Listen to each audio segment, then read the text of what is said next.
Hi friends, నమస్తే. మీ శ్రీలహరండి. ఈరోజు నేను అమ్మడి బీరకాయ చట్నీ తీసుకుందాం అనుకున్నానండి. ఇది నేను మా నాన్నగారు వస్తే ఇచ్చారండి. ఇంకో 4 టమాటాలు 4 ఈ 4 కూడా వేసేద్దామని చక్కగా. ఇవన్నీ కాసండి పచ్చిమిరపకాయలు చక్కగా శుభ్రంగా గీసుకొని చట్నీ చేసుకుందాం అండి. చిన్న చిన్న ముక్కలుగా కోసుకొని మగ్గ పెట్టిన తర్వాత చట్నీ ఈరోజు మిక్సీ పడతాం. రోడ్ చట్నీ టైం లేదండి, అందుకే మిక్సీ పట్టి తాలింపు పెట్టి ఇస్తానండి. అమ్మడి బీరకాయ 3 టమాటాలు కొంచెం చింతపండు చక్కగా మిక్సీ 3గా చట్నీ పెట్టే చక్కగా మంచిగా పసుపు ఉప్పు ఎల్లిపాయ జీలకర్ర వేసుకొని తాలింపు పెట్టేసుకున్నాను. టిఫిన్కి కూరకి అన్నిటి అన్నానికి కూడా చాలా బాగుంటుంది ఈ చట్నీ. అందరికీ మా ఇంట్లో అందరికి ఇష్టం అండి. మీరు కూడా ఇట్లా కొంచెం కొంచెం మీరు కలిపి చట్నీ చేసుకుంటాం అలవాటు చేసుకొని మీకు కూర కలిసి వస్తుంది. చక్కగా చట్నీ కూడా టేస్టీ ఉంటుంది.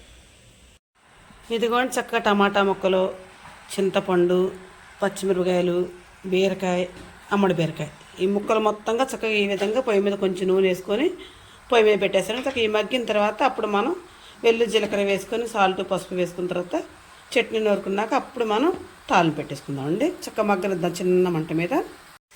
ఇదిగోండి చక్కగా బీరకాయ ముక్కలు, పచ్చిమిరపకాయలు, టమాటాలు, చింతపండు ఈ విధంగా మంచిగా మగ్గిపోయినాయండి. దీన్ని చక్కగా ఆరిన తర్వాత మనం మిక్సీ పట్టేద్దాం. ఇదిగోండి చట్నీ ఈ విధంగా మిక్సీ పట్టుకున్నానండి. దానికి కావాల్సిన ఎండుమిరకాయలు, కరివేపాకు, కొంచెం మునగాకు వేస్తాను తాలింపులు. ఇప్పుడు ఆయిల్ పెట్టేసుకున్నాను కదండి. ఫస్ట్గా మనం ఎండుమిరకాయలు వేసుకున్నాం, తర్వాత వచ్చి మునగాకు వేసాను, కొంచెం వేసాను టేస్ట్ ఉండదని.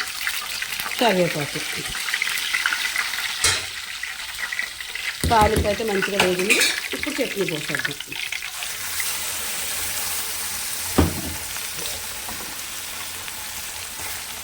చూసారండి చక్కగా మన బీరకాయ, టమాటా, అమ్మడి బీరకాయ కలిపి ఈ 3 కలిపి చట్నీ ఈ విధంగా చేసుకున్నానండి. నేను చేసుకునే విధానం మీకు నచ్చితే నాకు ఒక లైక్ ఇవ్వండి. Please subscribe.